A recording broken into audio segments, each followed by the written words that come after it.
What's up guys, welcome to your 191st Android tutorial for the new Boston.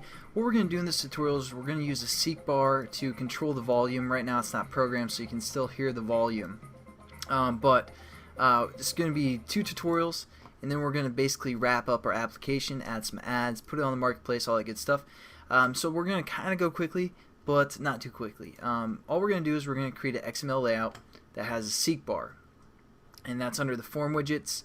And it's right here, seek bar. Throw that in, and add a ID to it. I called it seek bar volume, and then we're going to go create a class called seek bar volume extends activity.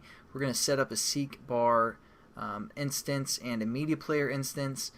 Nothing too new here. Well, I guess the seek bar is, but we just have to add a reference to the XML for our seek bar. We have to set our content view to that XML layout, and within the onCreate method, that's where we're going to start our media player.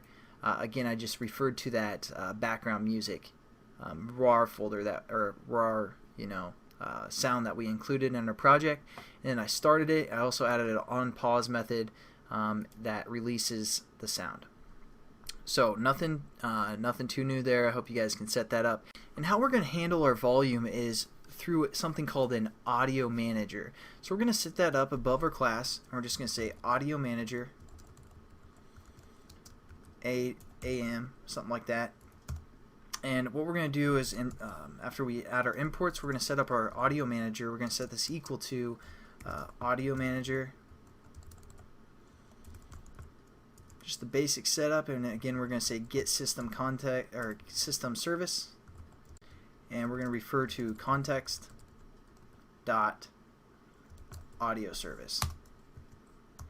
So now we can mess around with the audio of our application and our activity and all that good stuff. So what we're going to do now is we're going to set up basically the current volume that the person has on their device, and also the maximum volume. So we're going to say, and these are going to be int values, so we're going to say int max v, and we're going to set this equal to our AudioManager dot get stream max volume, and we're just going to refer to the AudioManager class. And we're going to say dot, and we're just going to say stream music. So all that's doing is creating an int value for basically the maximum volume that the phone can project. So that's all that's doing. Looks a little bit complicated, but it's really not too bad.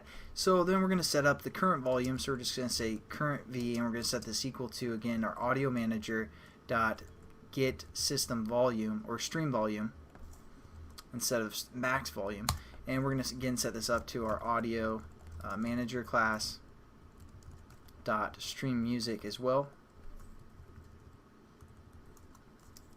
and that's going to get the current volume and pass it in as an int. And also in this tutorial, we're going to set up basically our listener for our seek bar. So we're going to say seek bar, which is the variable name that we created. We're going to say dot set on seek bar changed listener or change listener, and we're going to say this, and then we're going to allow our class to implement the on seek bar change listener. So there we go, and then we just have to add our unimplemented method.